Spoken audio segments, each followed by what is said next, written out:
Welcome, everybody, to our sleep issues workshop. Oh boy, it's the perfect time of the year actually for us to be discussing this topic because as we are recording it at this moment, we are getting ready for daylight savings time.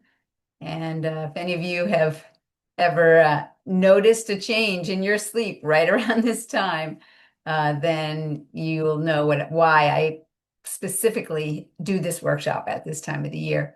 But it turns out that lots of people have trouble with sleep all year round. And it just gets heightened when we mess around with the clocks.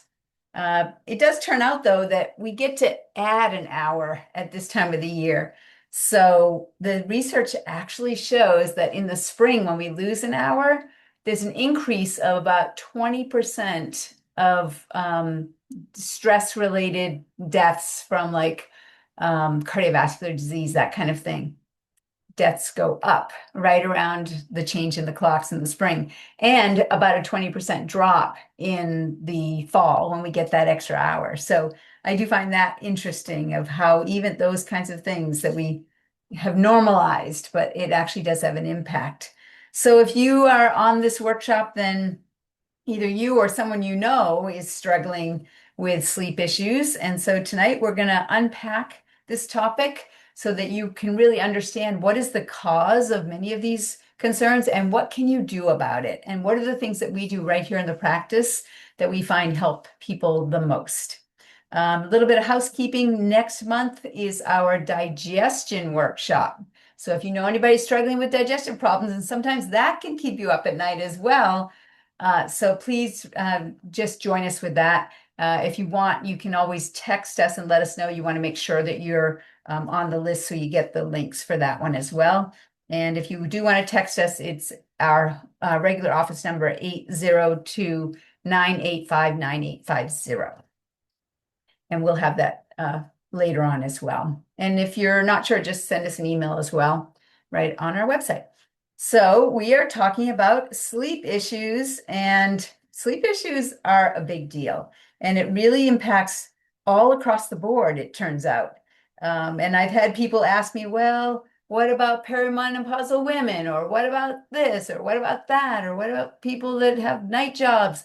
And there's so many different circumstances, but we do see it impacting so many folks. And in fact, it's not just something that affects the individual, it affects people around them too. In fact, one of the stats tells us that as far as driving goes and feeling sleepy when you're driving, 1 in 3 drivers at any given time are feeling sleepy while they're driving. So it's dangerous, these sleep issues. And so I want to just share everything that I know with you so you're not going to be one of those people that is drowsy when you're sleeping and it's dangerous for you and others around you. But to get the most out of tonight's presentation, I want to ask you to just be engaged and really think tonight, not thinking like me, but to really let yourself think so you can get the most value. And the people that are really engaged are the ones that do learn the most. So I'll ask you to keep alert, and that way you're going to get the most out of it. So again, how many people here would think that sleep issues could be part of our healthcare crisis? And I want to tell you that, before we ever had electricity, the average hours per night that a human being would sleep was 9 hours per night. And then as soon as we got electricity, it dropped to 8 hours per night. And now that we have screens and monitors and smartphones and like all these ways that we just stay engaged all the time, now the average hours of sleep has dropped to 6 hours a night. But our genes have not changed. And so genetically, we're still designed to be more like Paleolithic man and have that really good quality sleep when it's dark out. So this has led to a lot of issues. The sleep issues lead to affecting other things in our lives, other aspects of our health. And so 7 out of 10 people in any given week are reporting sleep difficulties. They're definitely on the rise, getting to sleep, staying asleep, waking up all the time. or sleeping overtime because you didn't actually get to sleep on time. Like all of those things are things that affect our health and they're becoming cumulative, and it's leading to chronic issues, and it's leading to issues where our battery is just getting drained. And so proper amounts of sleep on a consistent basis actually are linked to helping us with anti-aging, anti-inflammatory. It prevents mood disorders and dementia. It actually promotes a healthy BMI, body mass index. Like you can get your ideal body by making sure you get plenty of sleep. I have so many folks struggling with health, with weight issues or body fat issues, and little do they know that not getting good sleep is one of the biggest contributors to that.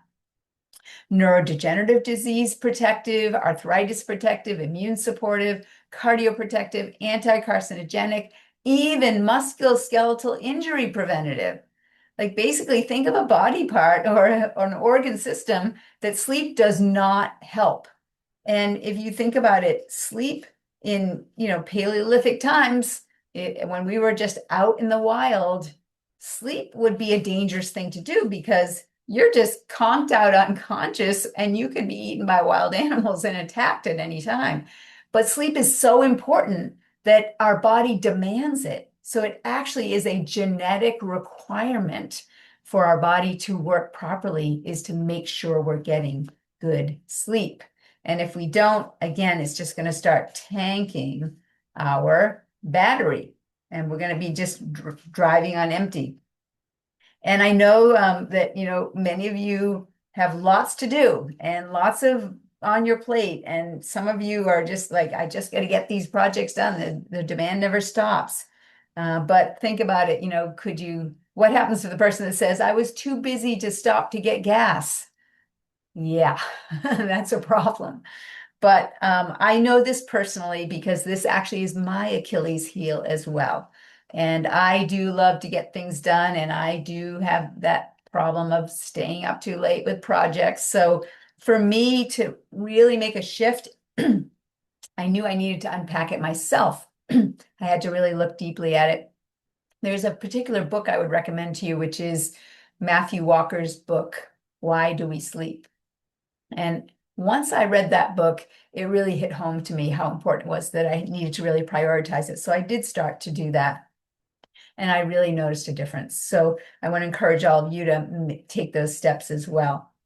So when your battery is low, you have no energy, that's bad enough, but you've got things to do. And there are other serious complications to losing sleep. And we're going to talk about all of those tonight. Trouble falling asleep, staying asleep, simply not getting good quality sleep. And then there's the social aspects of a modern day that disrupts our sleep patterns. And these are all cumulative and they're happening more and more, leading to chronic problems. So, when you don't get enough sleep and when you're just wired and so tired that you just can't sleep, like I've experienced that myself. So I know exactly what that's like. And so we're going to discuss some very specific sleep-related problems, the things that I see most commonly here in my clinic. And that's going to include also sleep apnea, thoracic outlet syndrome, where you're just tossing and turning and can't get comfortable, and even restless leg syndrome. So we're going to include those as well. But let's take a look at some of the more common ways that this presents and problems that we have helped patients with every day. So when we look at these pieces here, and I don't know, do you guys know anybody that's struggling with these things? Like if you're in the bed with a partner and they've got restless leg, then you're aware of it as much as they are. Same thing with the sleep apnea, and same thing with the tossing and turning that can happen with thoracic outlet or T4 syndrome. Like that happens too. So we know that it is a big problem. But before we unpack any of these things and what causes them and how to correct them, let's create a context for these symptoms first. Let's set the table before we eat here. And so I want you to just know that this is what we call our body signals program. And we say body signals program because we think of symptoms and we hear the word symptoms, and many times people think whatever the symptom is the problem. But really, if we understand that that symptom is actually a signal that your body is sending to you to alert you, you're moving away from health right now. And that signal, what's showing on the surface, whatever that symptom is, may be a sign that there's a bigger problem that's not seen, that's under the water. And I definitely consider poor sleep in this category, that poor sleep is usually a sign of something else that's going on. And so oftentimes, if you only think, yeah, the problem is just that I can't sleep, well, you could take a drug to conk you out. You could, use alcohol to conk yourself out. Like there's ways that people just, try to just impose sleep on them instead of just having a natural ability to sleep easily. And it is so interesting that we really should be able to fall asleep in 15 minutes. There's some interesting facts about sleep. Most people should be able to fall asleep within 10 to 15 minutes. And when we think of how much sleep do we need, yeah, that 8 hours. And if you have a 24-hour day, that's about a third of our life should be spent sleeping. And so if we're not doing that, and that's our genetic demand that we have, it is going to be affecting other things. And if we're not living congruently with what our genes are demanding of us, then we have to look at why is this happening? And there actually could be some other sign that there's something else going on that we need to address. And humans, we sleep about a third of our life, but cats, I have two cats, they sleep 2/3 of their life. They actually do more sleeping than they do being awake. Isn't that interesting? But humans, we do need those 8 to 9 hours of sleep. Some studies are showing that if you're older, 7.5 is okay. And there are also studies that show that there's two ways to be sleeping. There's the way that you just sleep the whole night through, and that's a healthy way to sleep. But there's another way, which is a mononeural is sleeping all the way through. Binaural is sleeping maybe 6 hours, 7 hours, but then having a nap in the middle of the day, like a siesta. So there are cultures where that is the tradition as well. And both of those actually work and can be healthy. A couple other things to look at. Sleep deprivation will kill you more quickly than food deprivation. That's interesting, isn't it? Because we really have normalized this idea of you just getting along with as little sleep as people do get. But literally, it actually will tank you faster than being deprived of food. And think about it, humans are the only mammals that will willingly delay sleep. There's no other species on the planet that willingly volunteers to not sleep. So it's really a sign of how our smart human brains have actually sabotaged us in the process. And so sleep really is just as important as diet and exercise when you think about the recipe for a healthy life. So there's a direct link with whether or not you're getting good sleep and even looking at the rhythms of your sleep. So even things like we should have 4 cycles that we go through when we're sleeping. I'm going to cover that a little bit later on. That we should actually, the way that we sleep can relate to different people's personalities, whether you sleep on your side or on your stomach. So there's really so much to this. But if you do have sleep disorders, and the National Institute of Neurological Disorders and Stroke says 40 million people in the United States are suffering from chronic long-term sleep disorders each year. And 20 million people experience occasional sleep problems. So it's really hitting so many. The average American has 99 terrible nights of sleep each year. So if you're one of these folks, right, tossing and turning, or stiffness in your back and neck, or racing thoughts, or sleepwalking, or restless legs, you're suffering from a variety of problems during the day as well. If you're not getting good sleep, it's affecting you in the day, because we know that it can make you more irritable. People can start to just rely on caffeine to keep them going, which then might start to tank your adrenal glands. You tend to kind of start skipping the fun activities because you're too tired. You just feel fatigued. You're just running on empty. You're having trouble concentrating. You've got bags under your eyes. You lose your train of thought. You experience brain fog. I'm getting tired just thinking about it. And so we know that it has big consequences. But again, I go through this on this slide because, just not getting enough sleep, might think of it as the tip of the iceberg, but actually it could be much more significant than that. And so really we want to think about what is our objective here? If our objective is I just need to get sleep, then that sleep pill is going to fulfill that. But if your objective is I want to be healthier, I want to learn how to sleep in a healthier way, then you're going to have to look elsewhere for that. And so that's really what we want to be covering here is for people that really want to get healthier, what do you need to do to address your sleep issues? So now let's talk about the symptoms. We talk about body signals or symptoms, but symptoms have a purpose and they are telling us that what direction you're heading. So if you look at this illness wellness continuum, we see on the left is people that are dying in early death, and on the right we see robust levels of health. And you can see it's a range. So everybody is going to fall somewhere on this continuum. But I want you to recognize that there is a range here, and the middle of this, where it says neutral point, where it says no discernible illness or wellness, well, what is that? Well, that is the not sick zone. So that's where you don't have any symptoms, but you're not necessarily robustly healthy. And so that not sick zone actually turns out to be a not healthy zone too. But many people are mistaking this as calling it healthy, but you're a long way away from robust health, and you're much closer to starting to have some signs of illness, and then you get the symptoms of illness, and then the disability. So, the first signs are, oh, my Fitbit, my fitness tracker is telling me, even though I'm in the bed for 8 hours, I'm actually not getting really good, deep sleep. And you can look at a lot of details with those bio trackers. So they can be useful to give you information.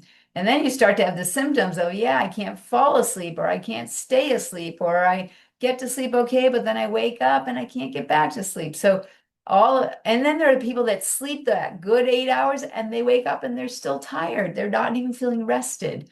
So those are all the symptoms.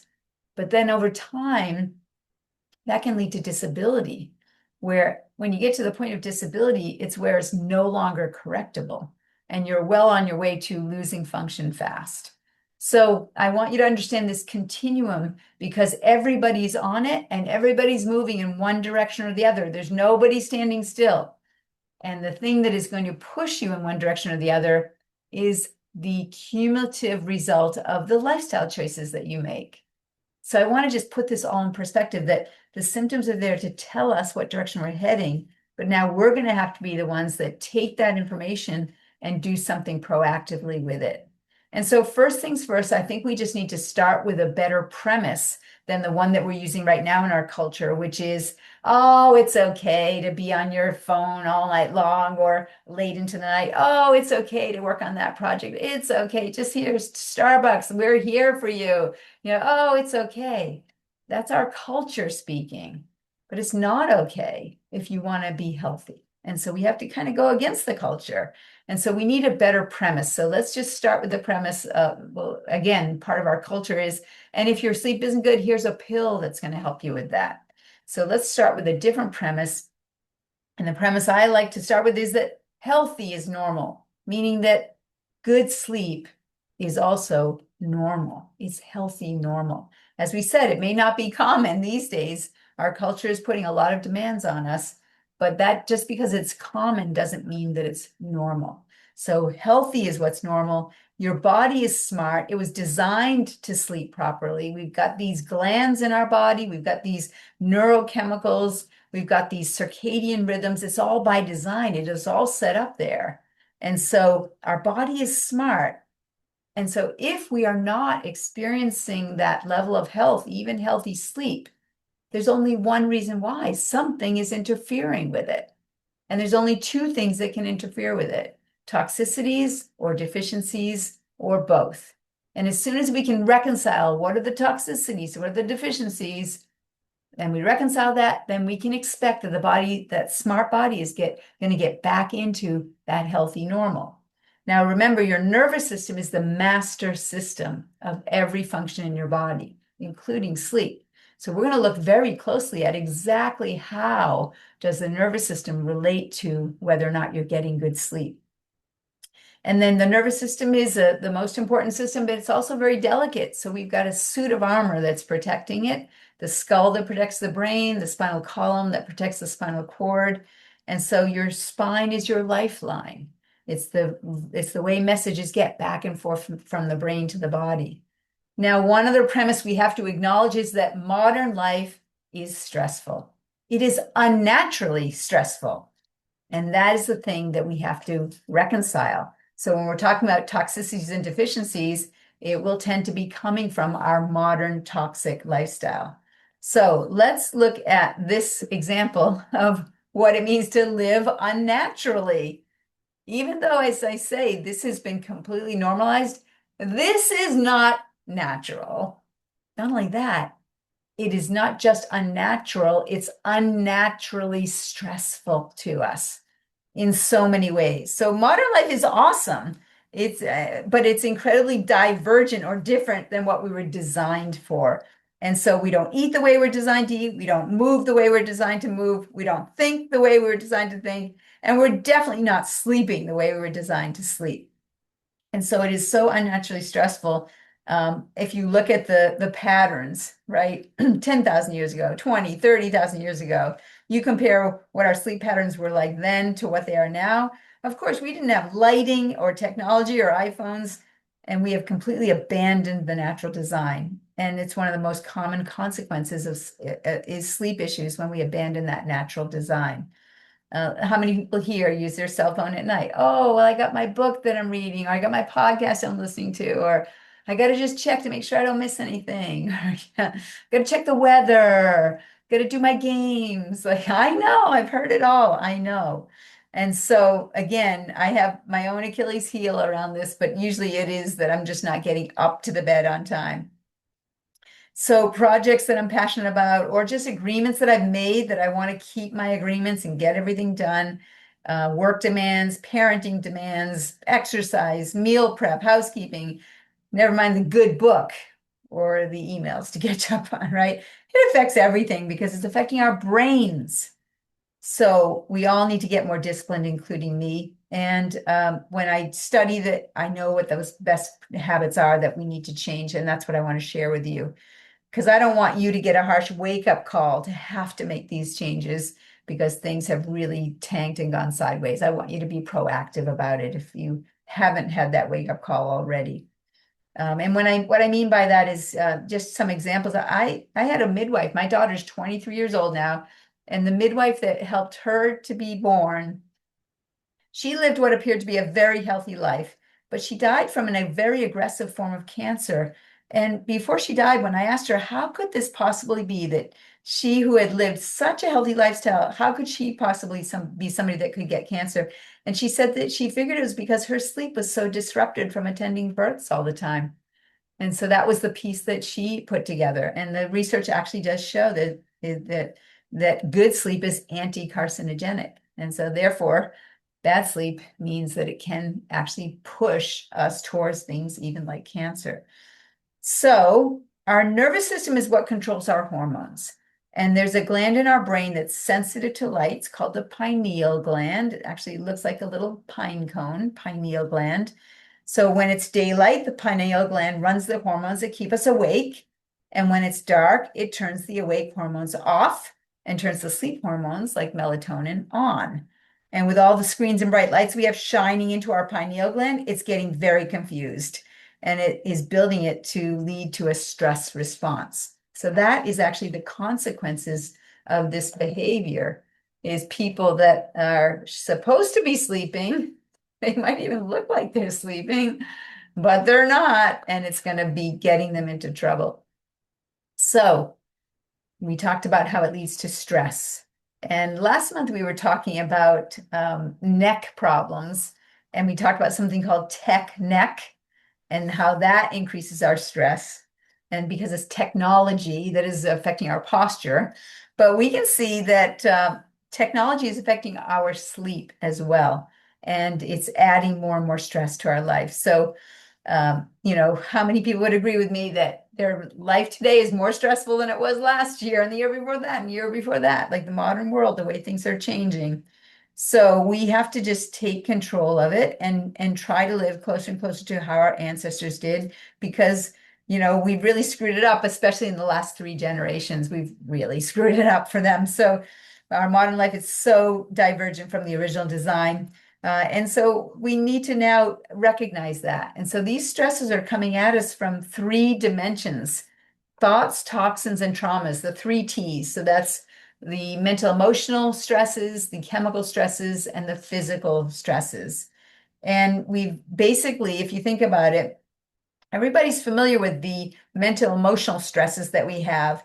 And sure, there can be those really big ones that happen, the events that are just overwhelming, whether it's loss of a job or loss of a loved one or loss of a home or loss of, any kind of loss that we have. It's a big, big stress for us.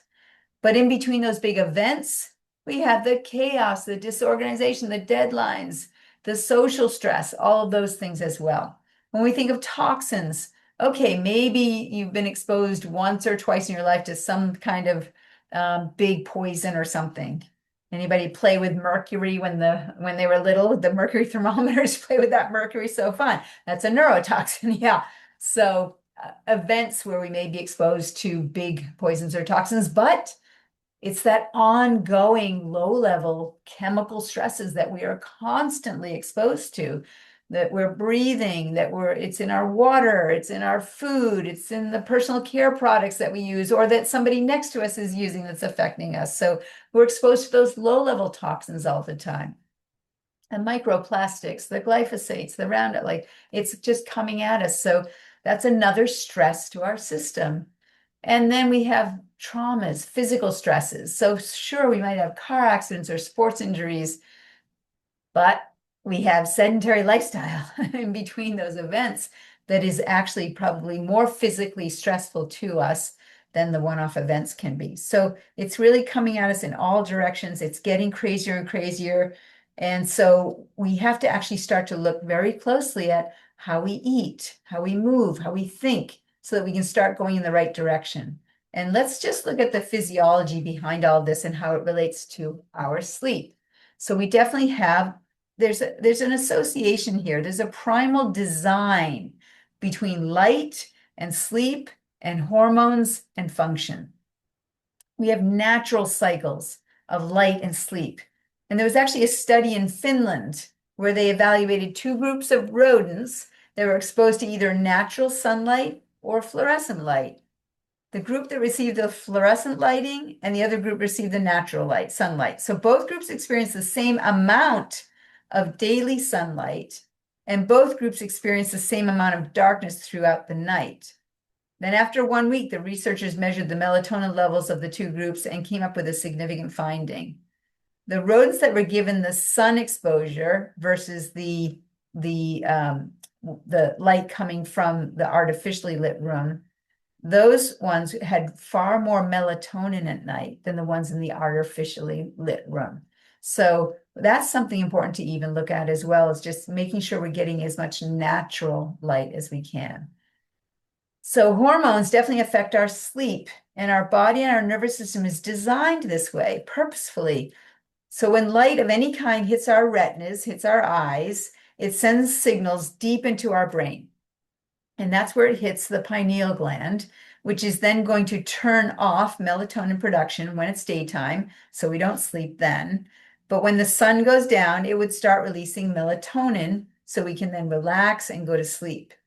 So with light, it triggers the pituitary gland to release hormones that keep us active and awake to be hunting and gathering and working and so on. When melatonin is released, it will have the adrenals stop releasing the cortisol, the stress and action hormone.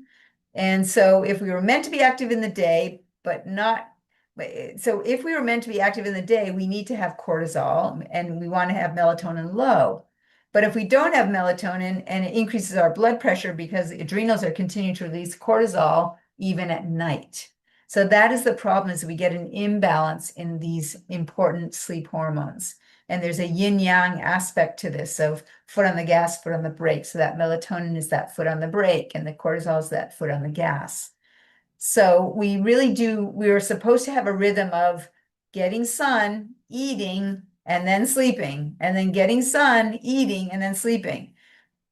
We have that primal relationship, and there's a rhythm to this, and there's a rhythm to how the hormones are controlling our body. And these hormones are very complex, powerful chemicals. They control all the functions. And so when the hormones go sideways, it's not going to be good. And it affects every system. So this really is a hormonal discussion that we want to be having when we're talking about sleep. And so light, the time of day, affects the function of our brain, our pineal gland. It controls the rest of the endocrine system, the kidneys and the liver. And so I just want you to appreciate what a natural circadian rhythm looks like for humans and how our ancestors did it for eons. So we're looking at now a 24-hour clock. So at the top is midnight, at the bottom is not 6, it's actually noon. So you can see this is a 24-hour clock. And so if we look at this, this is how things really are meant to happen in our daily lives, where it starts to get light around 6 a.m., we'll say, and that's when our blood pressure actually has a sharp rise because it's getting us ready to be active. And melatonin secretion is going to stop at that point because we're getting more light. And then 10 a.m. is our highest alertness. Well, that's when we're going to be scouting out where is the kill for today? Like where's the food for today? Whether we're hunting or gathering, where is it? Highest alertness. And then we're tracking it down. And then by the afternoon, we need our best coordination to actually go get what we've been tracking. Now we need to hunt and get our meals for the rest of the tribe. Our fastest reaction time is happening right in the afternoon when we're going to go after that hunting. And then 5 p.m., we have that greatest cardiovascular efficiency and muscle strength because we're going to have to drag that kill home for the rest of the tribe to be able to enjoy. And then we get our blood pressure starting to go up, the highest at 6:30 p.m. Our highest body temperature, get us nice and warmed up because we've just fed ourselves. And so we've got that, our body is metabolizing things. And then we start to lose the light. So our melatonin secretion starts in, and then we're getting our deep, deep, deep sleep. 4:30, our body temperature goes the lowest. So now we're getting a little chilly. So it's going to be time to wake up soon so we can go and do it all again. But it makes sense when you recognize the natural environment that we were actually genetically programmed for. And yet we know that here in our modern world, every year on the Monday after we wind our clocks forward, again, the hospitals will report a 24% spike in heart attacks all around the US. And so that's in the springtime. So it doesn't happen again, here in the October time, it's not showing up. It's actually a drop because we all get 1 more hour of sleep. So even just that 1 hour of sleep lost, that's how sensitive our bodies are.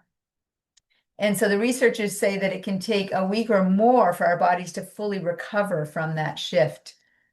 So, if possible, the best way to approach it is actually to gradually start to shift your work schedule by increments of 20 or 30 minutes instead of slamming into the new time.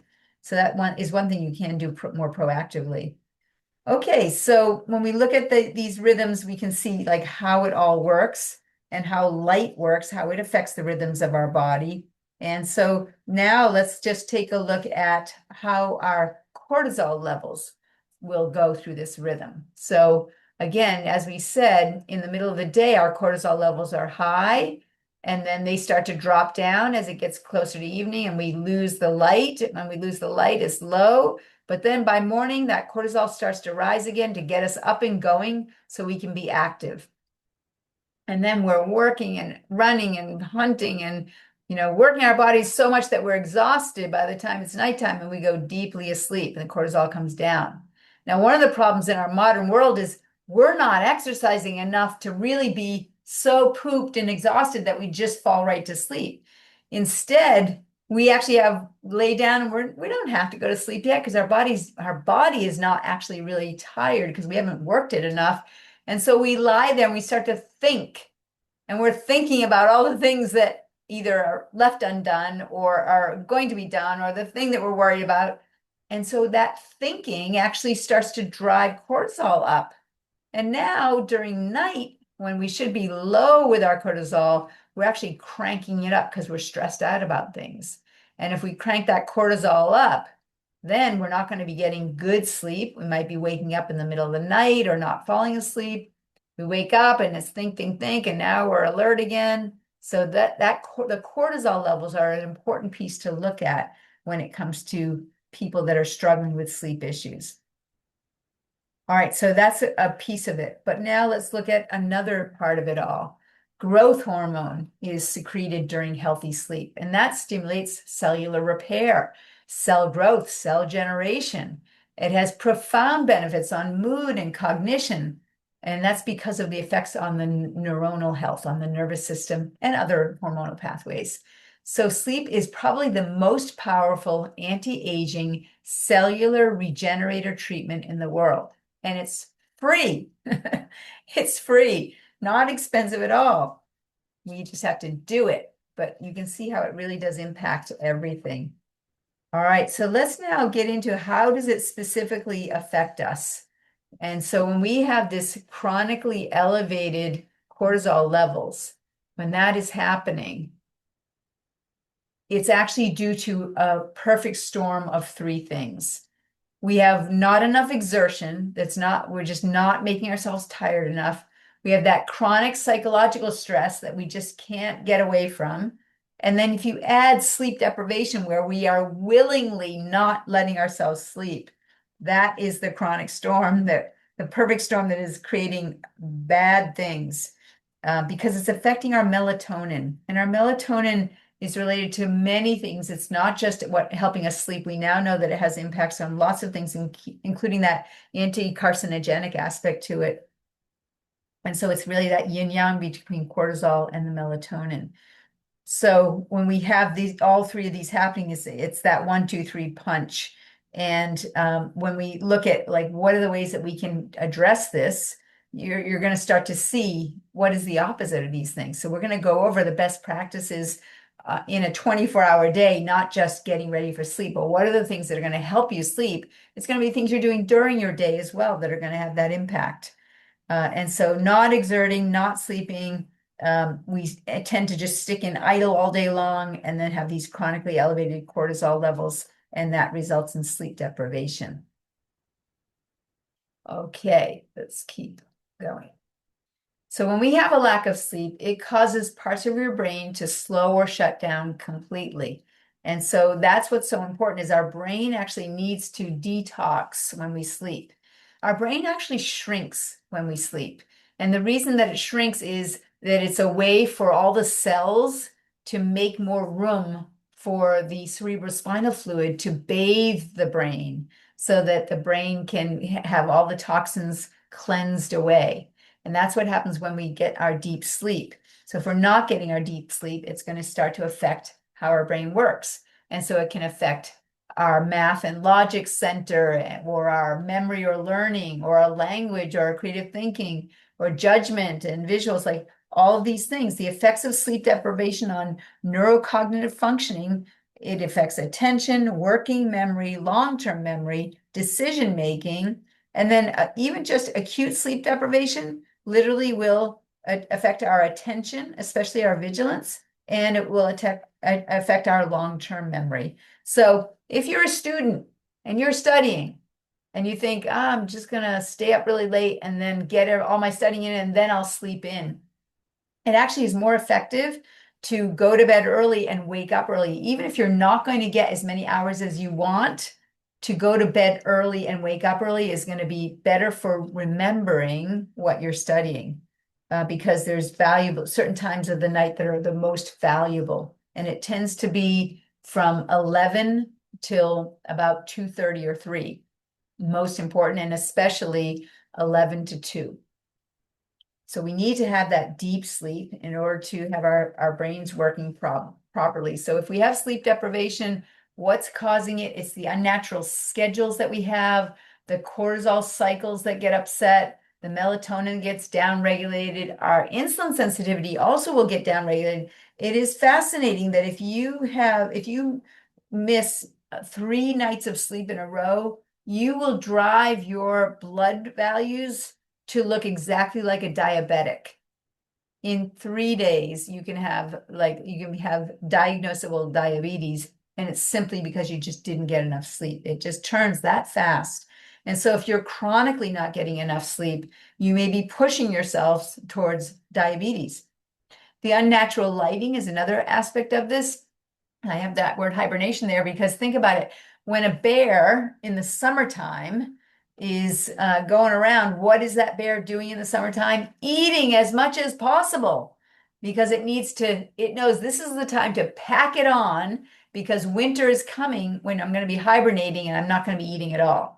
So when there's lots of light, that triggers that idea of store fat and consume more. And literally, unnatural lighting will make our leptin hormone levels go down. And our leptin is our appetite suppressor. And so when we have the leptin going down, it means appetite goes up. Ghrelin is our appetite hormone. And so that actually goes up. And so now you have two things happening that are pushing our appetite up. We'll get cortisol levels high, and that's that carb craving that happens, especially at night when we're carving the craves right before bed, just a little something. Yeah, I know. Nobody's looking, but I know Ben and Jerry's is calling out to you from the freezer. So that is because of high cortisol levels where our brain is thinking, we got a tiger to fight. There's so many stresses that we're worried about, and that drives that carb craving. And then the insulin is what drives the fat storage. And so with high carbs and sugars, that is going to increase the insulin levels, and that is going to, again, drive that storing fat. And so that all of that can be the impact from even unnatural lighting. So definitely considering if you have to be around lights later in the day, then you can even put on those goggles, those safety goggles that are kind of yellow. They can actually block out the blue light, and that can actually help you to produce more melatonin because you're not disturbing it from the blue light. And so what's the result of our sleep deprivation causing all of this fat storage? Well, it's belly fat. And when you think about belly fat, that's actually the safest and most effective place to store fat, because if you stored it in your hands and your feet, it's going to be hard to hunt. But if you store it around your middle, that's an easy thing to just carry around and keep hunting and keep moving. So that was the place that our body said, yeah, makes sense. Let's store fat here. And if you think about it, historically, our ancestors only experienced chronic low-grade stress in times of famine. Famine was the only chronic stress that we knew. Everything else was short-term stress, like fighting that tiger or fighting that, rival warrior or finding shelter, dealing with weather. Those were short-term stresses. The only long-term stress we had was famine. And so our bodies are actually well designed for famine. And the thing that triggers it is chronic stress. So what does our body do when we're chronically stressed? Let's store fat. That's a good idea because this must be a famine. And so oftentimes we do see that is a relationship, that high cortisol levels are actually causing us to store more fat. And so again, it's our smart body. And so if you're stressed out all the time, then that's going to layer it on in that belly fat. With the effects of sleep deprivation, again, the brain should be shrinking to clear out the toxins. If it's not doing that, it's going to affect us. And so some of the things that sleep deprivation is caused by, the most common thing is voluntary behavior. We are just choosing to not sleep properly. And that means that's the good news, because that means that's something we have a lot of control over. We can just make different choices there. And that may be because of our work schedules. The people that take those nighttime positions, it's rough. And boy, I just don't want you to be staying in those a long time because it really impacts your health. So short time, okay, if you need to do that, but it's really brutal on your health. Study commitments, environment, there's just disturbing environments, so you can't get good sleep, whether it's lights on or noise. And then just having bad sleep habits, maybe never learning good sleep habits. So then we have this sleep debt accumulation cycle. And the studies show that 2 weeks of less than 6 hours sleep a night will reduce alertness and performance to a level equivalent to a full 24 hours of sleep deprivation. So you don't pull that all-nighter, but you do have less than 6 hours for 2 weeks in a row. It's the equivalent of missing an entire night's sleep. A week of only 4 hours sleep a night is equivalent to 2 to 3 days without any sleep. And here's the thing, you cannot erase sleep debt with one good night of rest. I used to think that that's what I could do. That was my strategy was, no, don't get good sleep during the week and then just sleep in on the weekends. And it turns out it's not like that. When we think of food, if you were starving, you could put it off and then you could eat and you could build it up again. Water, even water, you could go for a little while without drinking water and then you can rehydrate. But breathing, you can't like not breathe for a little while and then catch up on your breathing. Well, sleep is actually like that. You can't not sleep for a little while and then catch up on your sleeping. Even though we wish it was that way, not really. You can't do it. It starts to impact your health. So that's the bad news. The good news is that we do have best practices that we can do so that these effects of sleep deprivation that can affect our mental state, irritability, cognitive impairment, memory losses, just severe yawning, right? Hallucinations can occur if we're not getting good sleep. Symptoms similar to ADHD. How many people just have poor sleep habits and they think that they now have ADHD and now they're on a drug for that, right? How many people is that impacting? Impaired immune system function, risk of, as I said, type 2 diabetes, increases our heart rate. That's an increased risk of heart disease, right? Increases our reaction time, decreased accuracy, tremors, aches, suppression, growth of being suppressed. So if children are not getting good sleep, literally can stunt their growth, risk of obesity and decreased, poor temperature regulation in the body. So those are the things that cause it. But let's see, what can we do about it? What are the best practices here? So using the circadian rhythm as a guide. And, there are some things that you can do that, may be unusual, but they may be quite effective. If you feel like you're not hooked into the circadian rhythm and the light and the dark, we are getting into the dark part of the year. I think it'd be a great experiment to see what it's like to not turn the lights on. So when you start to lose the light, you can use candles. It turns out that firelight does not disturb melatonin levels. And in fact, that red light from a fire that is at a 15-degree angle looking down towards the ground, that is fantastic for the brain and for calming and for even stimulating melatonin production. So using candles or a fireplace, that kind of thing is fine. So what would it be like if you just didn't turn the lights on and you just like, oh, it's dark. Guess we're going to go to sleep now. What would that be like? It's when we turn the lights on that we start to fool ourselves. How many people, they come home from their day at work and now it's the second half of their day, right? When the sun goes down, now it's the second half of their day instead of it's time to go to sleep. So again, getting 8 to 9 hours, shooting for that. And again, if you're older, minimum is 7.5 hours, 7.5. Some people use their Fitbits or their fitness trackers to look at the quality of their sleep. How many hours are they actually sleeping? Not just hours in the bed, but how many hours are they actually sleeping? That's a good question to answer. You want to have your environment dark, quiet, and comfortable. So our ancestors would have gone into their little cozy nested, whether it's a cave or just a shelter that they had made, dark, quiet, and comfortable. And then again, this idea of the electronics. So doing an e-fast, that means no screens. And if you do have to have screens, using those blue light blockers. So the e-fast, the science shows, research shows minimum of 30 minutes before sleep. But for some people, they really need to commit to 90 minutes before sleep to just shutting off all the screens. Reducing alcohol and caffeine is a best practice. Some people think they'll use alcohol to help them fall asleep, but it actually interferes with good deep sleep. So it's not a good long-term strategy. And for some people that do not metabolize caffeine well, they actually will have problems with it. There are others that can seem to be able to handle it, so everybody has a different metabolism around caffeine. But then the household culture is also important. Having night owls and morning glories living together. Yeah, the circadian rhythm is better for the morning glories, really, is what we see here. But to have everybody in the household laying down to go to sleep around the same time, getting up around the same time, that's the easiest way to have good habits around sleep.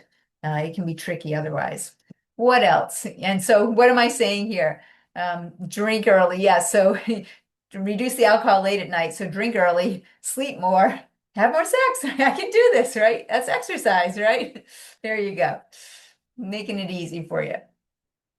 Other best practices, staying away from foods that disrupt sleep. So for some people, there are certain foods that are going to be a problem for them. So some people know what they are. Having the last meal be 2 hours before sleep, or making sure you're just eating very lightly if it is late. Yeah, that can definitely be a piece there. Omega-3s at optimum levels provide resilience to sleep deprivation. So if you are not going to be getting the sleep that you need, making sure that your fish oil and that you're eating those healthy omega-3 foods, it can be one of the ways to help to reconcile if you've had that sleep deprivation. Interesting that activated charcoal, it's for detoxing. And so if we're not getting enough sleep, it means we're not getting enough of that detoxing we were meant to do. For some people, the activated charcoal can be actually a good tool if you just cannot, if something is disturbing your sleep, or you know that you're about to, take a red-eye flight or just something like that. And then there are supplements that you can use to bridge the gap as well. So some of the best practices as far as supplementation goes, and in my practice, I am going to test each individual person so we make sure we have the right fit for them. But these are some things I commonly find. And for example, essential oils, lavender is very well known to induce that relaxation state and help with sleep. Myrrh is also one of those. So we think of the ancient times, myrrh was highly valued. And did you know it can actually help with sleep? Other herbs that can help with sleep, chamomile. So if you've have ever heard of chamomile tea, it's a great one to just sip on before bed. So chamomile, kava is a very good one. Kava is the one that tests most frequently as the most helpful for people. Generally, when I'm testing people, I love kava. I use that myself. Chaste tree is another one. Chaste tree actually creates the precursors for the building blocks that we need for melatonin. So there's controversy around whether taking melatonin is a good idea or not. Some people have concerns that if you take it orally as a supplement, that you may be telling your body, oh, you don't have to make it then. But there are also other studies that are just showing melatonin itself has so many health benefits that there's some dispute about that, about whether whether it has bad effects to take it. Valerian root is another good one that helps to promote sleep, but basically the kava is the most popular one. Poppy is another one. Think of the Wizard of Oz going through the poppy fields and they're getting drowsy. And then hemp and CBD, a lot of people are finding great value from this. Now, some people have also thought that the using the THC, like medical marijuana, that helps them to sleep. I know that it can be useful for addressing pain and nausea and that kind of thing. But the studies are actually showing that it may actually interfere with deep sleep.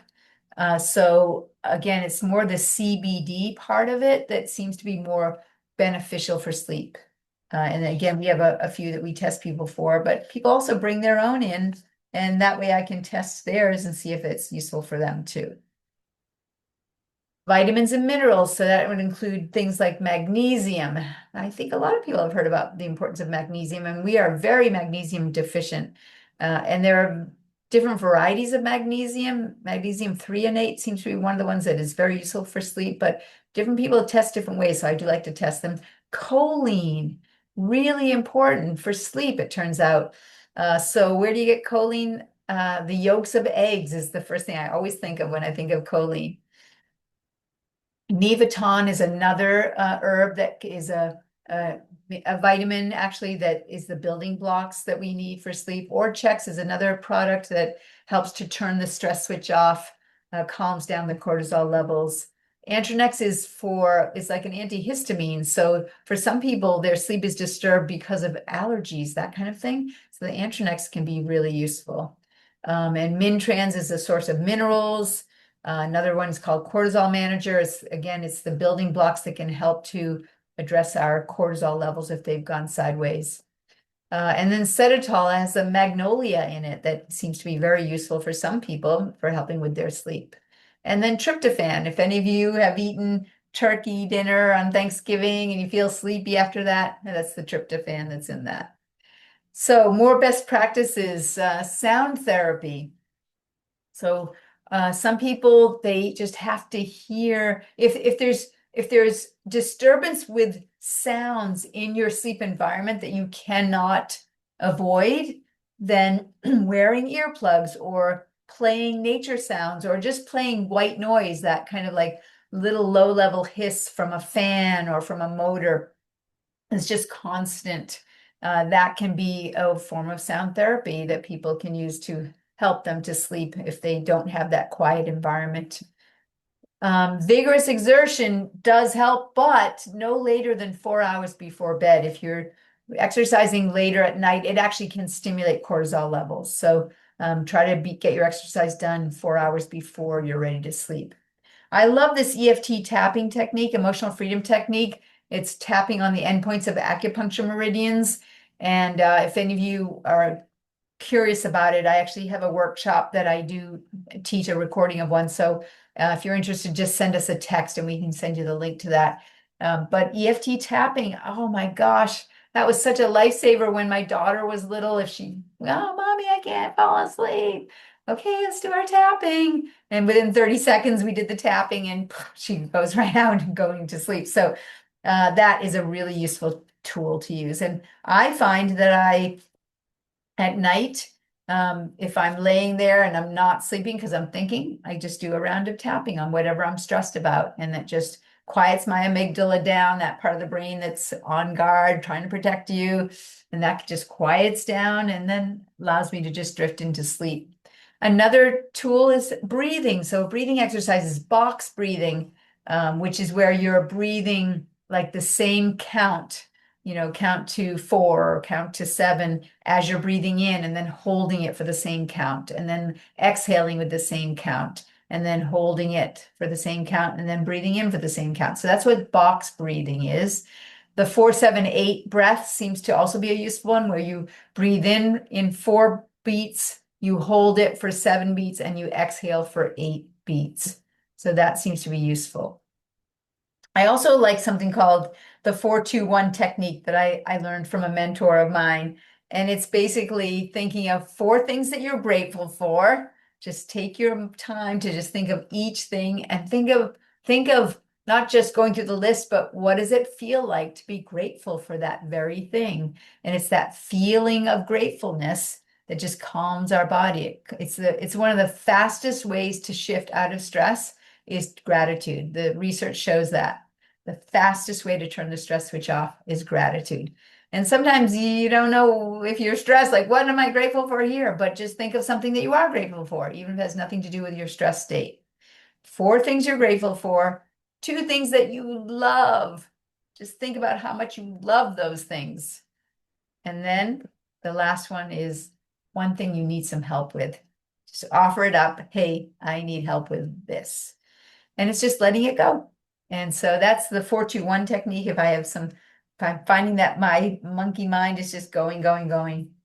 Now, I also wanted to share with you jet lag acupuncture points. And I have a link on my website to the way that you do that. So when jet lag, that's another whole sleep deprivation thing that we have to encounter these days if we're traveling.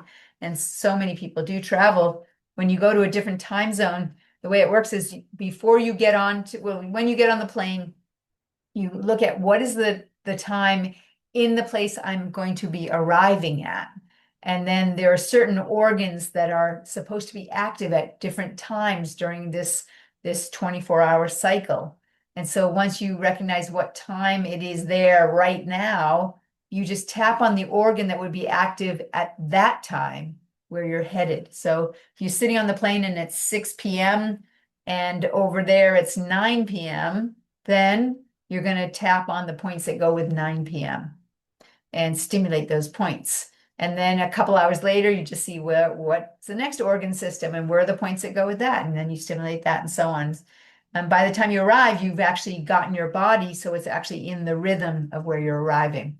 Now, I also find that melatonin can be useful when you're traveling to just get that sleep feeling, that sensation, and that programming in the body, get it right in. And using chocolate when you need to stay more alert to try and kick into what that new circadian rhythm is that you've just landed in.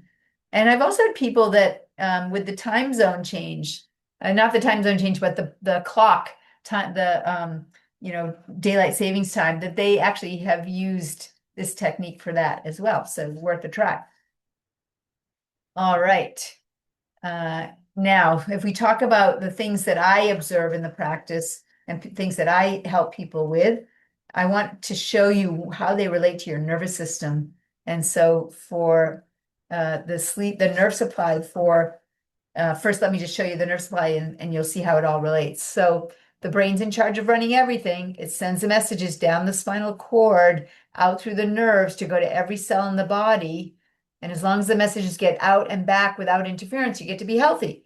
But if there's any disturbance along the way, similar to a short circuit, whatever room in the house those wires are going to, where the short circuit is, they're not getting the nerve supply. And so there's going to be breakdown in function in that room.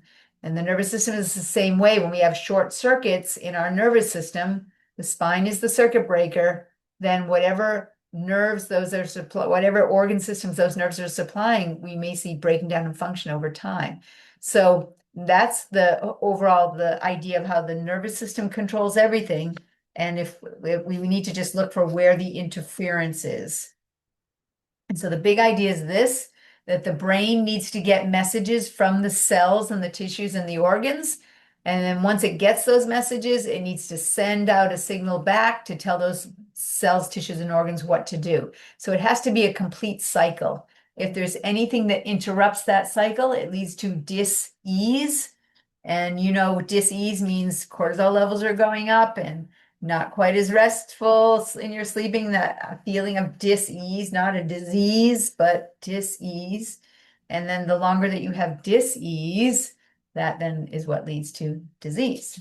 So that's called a subluxation, when we have nerve interference and the joint is misaligned, it's creating soft tissue damage. Then you have the inflammation that accompanies that. The nerves get irritated. You get muscle spasms around that subluxation because your smart body is trying to strap that joint down because it's getting irritated if there's any movement. Once we fixate that joint and there's no more movement, it starts to drive cortisol levels up. Our hormone production of cortisol starts to go up. We are having a global stress response as a result of that. And when you have subluxations, sometimes that can then start to affect our ability to sleep. And so let's look at that because of the high cortisol levels just on its own. So what happens when the cortisol levels go up? Yep, we see things like stress hormone production, melatonin gets downregulated. Again, it's that yin-yang aspect. If cortisol goes up, melatonin tends to go down. Blood pressure goes up. Insulin sensitivity is downregulated because we actually want to have higher blood sugar if we've got a tiger to fight. And cortisol levels high is equated with fight or flight. And then our connective tissues get weakened also. That's an interesting thing that happens with higher cortisol levels. If anybody's ever gotten cortisone injections into their joints to try and bring inflammation down, we know that you're limited on how many of those your body can tolerate because it actually weakens the tissue that you may be trying to heal. Immune system gets downregulated with high cortisol because if we're fighting a tiger, the immune system is an expensive system to run. And so we need all resources to survive the next minute. And so our body just pauses the immune system, downregulates it. It's supposed to be temporary, meaning just for the next few minutes. But if we are having chronically high cortisol, then it means we could have chronically downregulated immune system. And then all this leads to more inflammation and more swelling. So you see how this all works. Now, what about sleep apnea? Let's look at each of these individual concerns and how do I see them show up in the practice. And by the way, if anybody knows someone that snores, yeah, like those all night long world-class snorers, and then they suddenly interrupt and you think they're dead because their breathing stops, right? Yeah. So there are everybody probably has their archetypical like Uncle Jimmy's the worst, right? And then you go camping with the family and he has to live in another house because he keeps everyone else up, right? Well, sometimes they talk about them having deviated septums or that it's genetic. And certainly there could be a genetic component to it. And it can control some level of the anatomy, but the correlation between the number of cans of beer they drank during the day and the amount of snoring at night, yeah, that's a very strong causal relationship, right? They eat the inflammatory foods, and we see the pizza and the beer and the white sugar and the cake, right? Snoring is going to happen, right? And that's because it's increasing inflammation. So the choices and habits that we make can either turn that up or turn that down. And literally the turbulence that goes through the nasal passages and breathing in this position, when you are laying down, the anatomy changes, the back of the throat can close down, especially if you lose the integrity in the tissues in the back of the throat, they get more lax. And so that's why snoring may show up more in older folks, not because it's a part of normal aging, but because perhaps they just haven't had good tone over time. And if you don't have good tone over time and it gets more lax, then when you lay down, the back of the throat can actually literally close down. The nasopharynx and the tissues, approximate, they get close together and, a little bit of room for air to get through, but not as much as is needed for that good, healthy breathing. And again, if you have deviated septum, it changes the airflow so it can start to make noise. But if you throw gas on the fire and all the pro-inflammatory foods and you drink, those tissues are going to swell and that's just going to crowd the space. It's going to close that space down even more. And then you're going to get even more turbulence and more breathing interruption. So there's definitely things that you can do lifestyle-wise. Prolonged sitting actually contributes to more snoring. They did a study in Canada and Australia, and they found that prolonged sitting causes or intensifies snoring. And so even just by practicing calf exercises during 4 hours of sitting, so we call this the soleus push-up. So your calf muscles, you have the gastroc muscles and the soleus muscle. And they just do this push up. Basically, it's just lifting your heels off the floor and on the floor and off the floor and on the floor. It literally was able to reduce snoring by 67% in the study. And the reason is that the prolonged sitting may promote leg liquid retention. And then when you lay down, it redistributes it to your neck during sleep and contributes to snoring. That was their theme with it. So doing some calf exercises during sitting literally can help to fix that. Who would not want to know that, right? So simple to do. Yeah, that soleus muscle is magical because it doesn't rely on the same fuel that all of our other muscles rely on. And so it can actually, you can go a long time up and down, even just while you're sitting. So when we encounter sleep apnea in our practice, we know that inflammation creates narrowing of the sinuses. We know it's compounded by obesity, but also the loss of the cervical curve in the neck is another factor to look at here. And when we're laying down flat and you put all those things together, it does create more turbulent airflow. So apnea, it means less oxygen getting into the body, and that means getting into less oxygen in the blood. So then the heart starts to work harder to pump what is there as best it can, which means you have increased heart rate, increased blood pressure. So there's a lot that goes with sleep apnea. And so the correlation, it's the same correlation as between obesity and these things. And everything is actually compounded by if you lose that cervical curve and you have subluxations, especially in the neck area. And so, of course, there's a drug for every problem, but there's also, CPAP. That's a lovely option too, isn't it? But let's get to the cause of the problem. And oftentimes we can literally see it. And there, who wouldn't want a better way than this? So here's what we find is that when we look at what areas of the body are related, what areas of the spine, it's right here.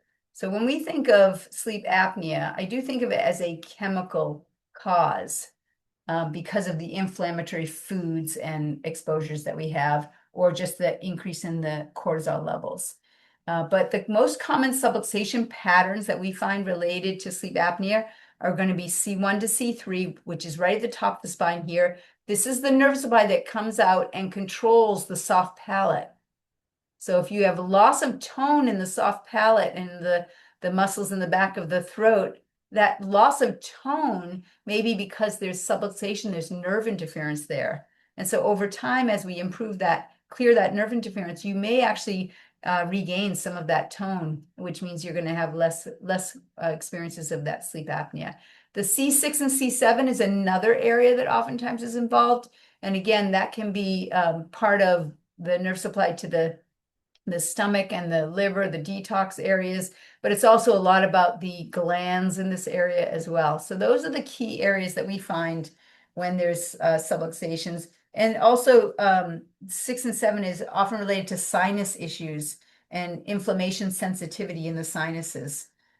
So the vagus nerve is very important in breathing centers too. So you can see in this upper cervical spine, it's not just nerve supply that goes to the mucous membranes in the throat, the nasal pharynx, but also the vagus nerve comes out and it's in charge of the diaphragm and our ability to breathe.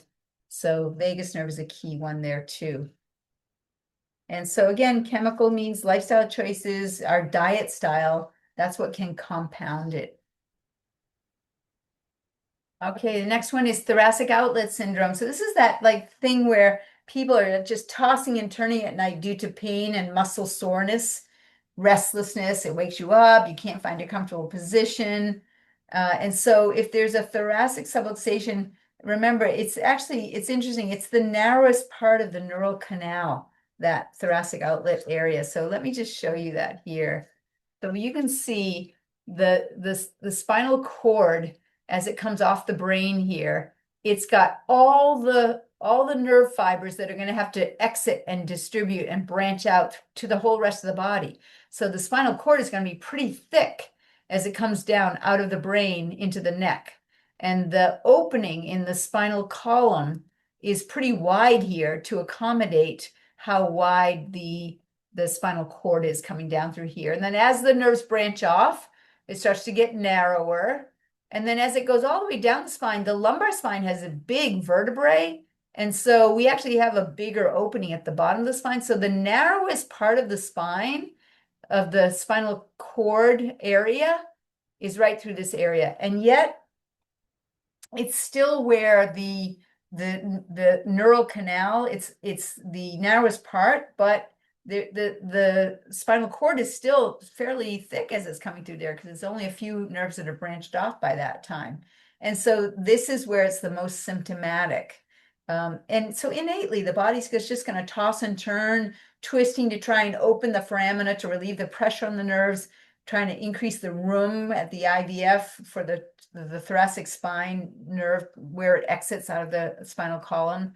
So thoracic outlet syndrome, again, it oftentimes is related to our posture during our day. And it's that slumping posture. So when I think of thoracic outlet syndrome and restlessness, it's a physical piece. And it's very correctable. We can, these subluxation patterns right in the middle of the spine, T5 to T9 is the most common. And it's pretty easy to adjust that. And then people just are sleeping like deep sleeping. I had one guy come in and said, "Doc, it was unbelievable. I was like Dracula. I was sleeping so deeply." And so it made such a big difference for him. All right. And how about restless leg syndrome? So again, this is going to be down more in the lower part of the spine with restless leg. And so I want you to understand what actually is happening with restless leg. Now, to understand this, we have to know that when we have pain signals going across the nervous system, the pain signals are actually slow twitch signals. Movement signals are fast twitch signals. So the body will actually move to try and override a pain signal. Do you ever notice that if you like hammered your thumb or you closed your thumb on a, in a door or something like that, you pull it out and then you're shaking your hand up and down because it hurts so much. That's because you're trying to activate the movement signals that are going to override the slower pain signals. And so, yeah, that restless leg, I had one woman come in, she had sleep deprivation because of her husband's restless leg syndrome that kept her awake at night. And so, do you know anybody like that, right? And yeah, there are drugs for that to conk either one of you out, but let's get to the solution of this instead. And believe it or not, Google's going to tell you that it's genetic, but it's not genetic. Oh, it runs in my family. No, the problem is that nobody's running in your family. You're not exercising enough. You're not moving your body enough to get really deep sleep, or you're subluxated. So the most common findings here are going to be L4, L5, which is right at the bottom of the spine here. And then the sacrum, S1 to S3 is another common area for restless leg syndrome. So I always want to make sure that's as clear as possible for anybody that is struggling with that. And the reason is, again, because of that idea of the fast twitch fibers and slow twitch fibers. So pain is the slow twitch, movements is fast twitch, and we'll tend to actually try to override it. Sometimes a lot of times people have a history of having chronic low-grade pain like sciatica, that kind of thing. And the body just starts to move to try and override the pain signals, maybe coming from the disc if it's being compromised. So your body is smart, it's trying to do its best, but what if we just correct the subluxation? And so what exactly is a subluxation? Again, it's where there's a misalignment of the vertebrae and it starts to, might put some pressure on the disc, but it's going to affect the nerves is the key thing here. It causes nerve irritation and interference in your body's natural ability to heal and remain healthy. And so here we can see chronic inflammation, chronic subluxation. We can see degenerative changes in the spine here. And that just tells us how long it's been there. When it's been there a long time, we'll see the evidence on the x-rays. And so subluxation leads to more stress on the nervous system, which leads to more stress in the body, more cortisol in the body, and then that can lead to less quality sleep.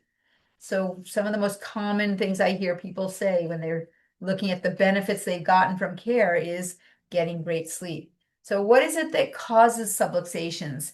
Again, it's going to be things that are the big traumas that happen from physical traumas, from mental emotional stresses, the chemical stresses, but it's more the bad habits that we have. And physically, it's the posture, the tech stress, the tech neck, the sitting. And these are things that are cumulative that happen over a long period of time that are just building up in our system. And so postural stresses are actually cumulative micro stresses. And what does it do? It starts to affect our nervous system. So the forward head posture that you see so much more commonly nowadays, this hunching posture. Look at this head. This head weighs about 12 pounds. When it is balanced upright, right over the top of the spine, which is balanced over the middle of the shoulders, middle of the hips, right down middle of the ankles, that's where our head should be carried. And when it's carried here, it's your body has 12 pounds it needs to deal with. But when you start to have that 12-pound head move forward, as it starts to move forward, it's actually demanding more work, 32 pounds of work to manage that 12-pound head. And the further it goes out in front, now we're up to 42 pounds. Can you just see this person? They just have to look down a little bit and hold their arm out. And it's the classic position of people that are on their smartphones all the time. It's just driving this poor posture. And it really, it's not only is it not becoming, but it's very unhealthy. It compresses the viscera, so it's not as easy to breathe, compresses the organs like the lungs and the heart all day long. That's what the modern person's turning into. So how do you know if you have any subluxations? We have to check it. We have to find out whether you do. We have objective criteria that we use. We have instrumentation that measures whether there's a disturbance in the nerve supply to the organs or to the muscles. We can look at motion palpation, feeling the spine. Is there movement in the spine or is it locked up? Static palpation is just feeling what is the actual position of this vertebrae, and if it is torqued around one way or the other. And posture, is that head being carried forward or is it being tilted or the shoulders tilted? That's an indication of what's happening in the spine when we look at the posture. And then X-ray actually helps us to be able to determine how long that subluxation patterning has been there. And then the other piece with instrumentation that we look at is the HRV, heart rate variability. And that actually does help us look at the vagus nerve, vagal tone and balance. And so an abnormal HRV, it shows that the nervous system is under stress and it's impaired. And if you don't improve it, it's a sign of your body aging before its time. So this green dot, this is the bullseye where we want to see people land. And the white dot is the person being measured. And the height of it is the amount of robustness or the capacity, the energy that they have to be able to manage their current stresses. And if we look at the side to side, down the bottom here, you can see that it says parasympathetic. It's tiny print, but I'll tell you, it says parasympathetic and sympathetic. So we want to balance in our autonomic nervous system. Sympathetic is the fight or flight realm, and parasympathetic is the rest and digest and heal realm. And so this person is in a stress state and they don't have enough capacity to manage their current stresses.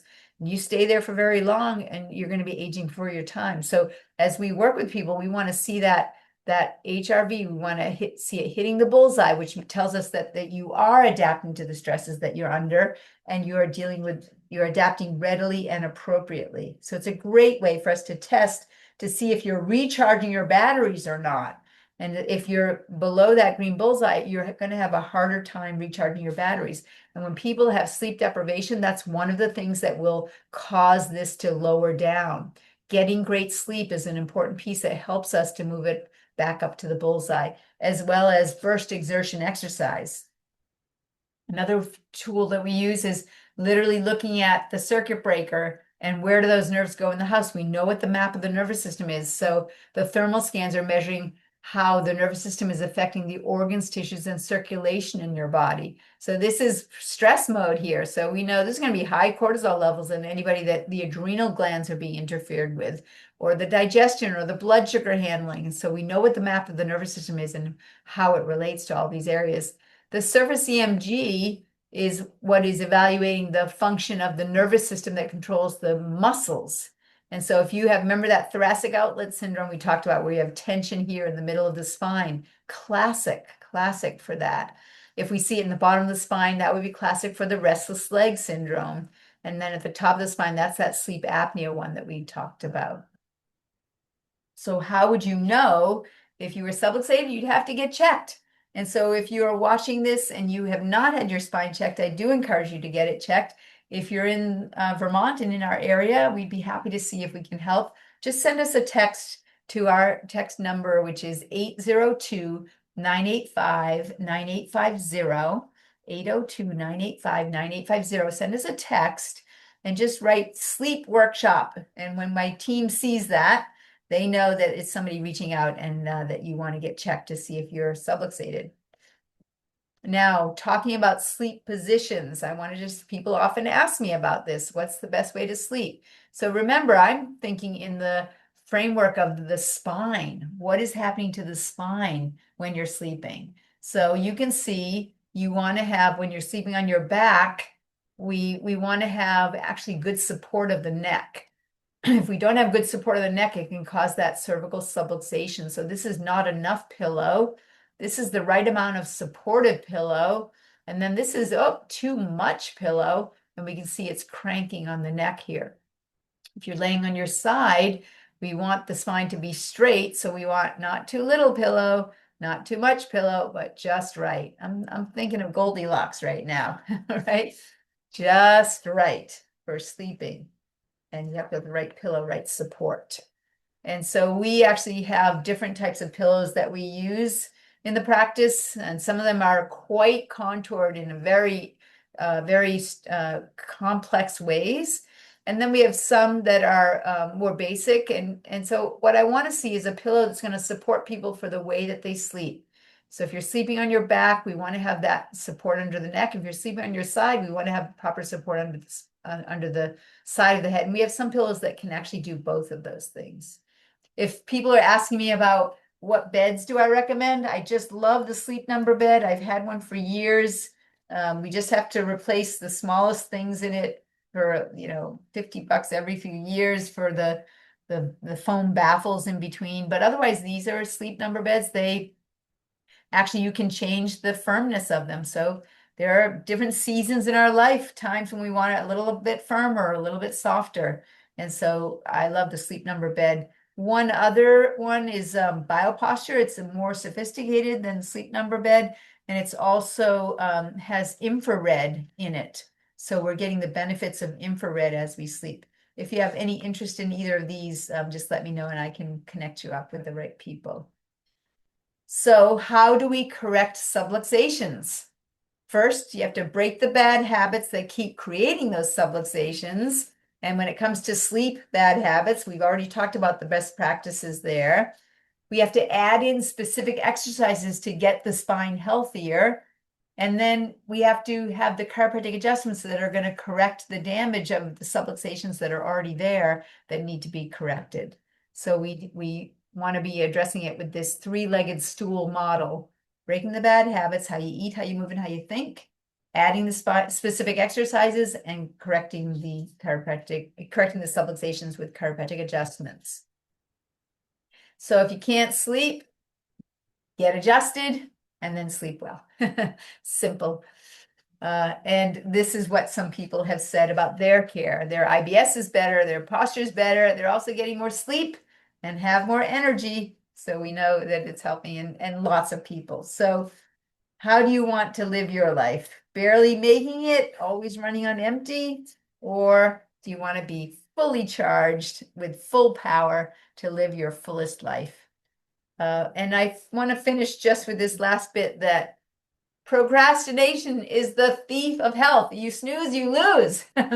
And so I really want you to be action oriented. So whatever you learn tonight, what are the pieces that you can do? Progress, not perfection, but what can you start doing? What can you stop doing that's going to help you have even better sleep?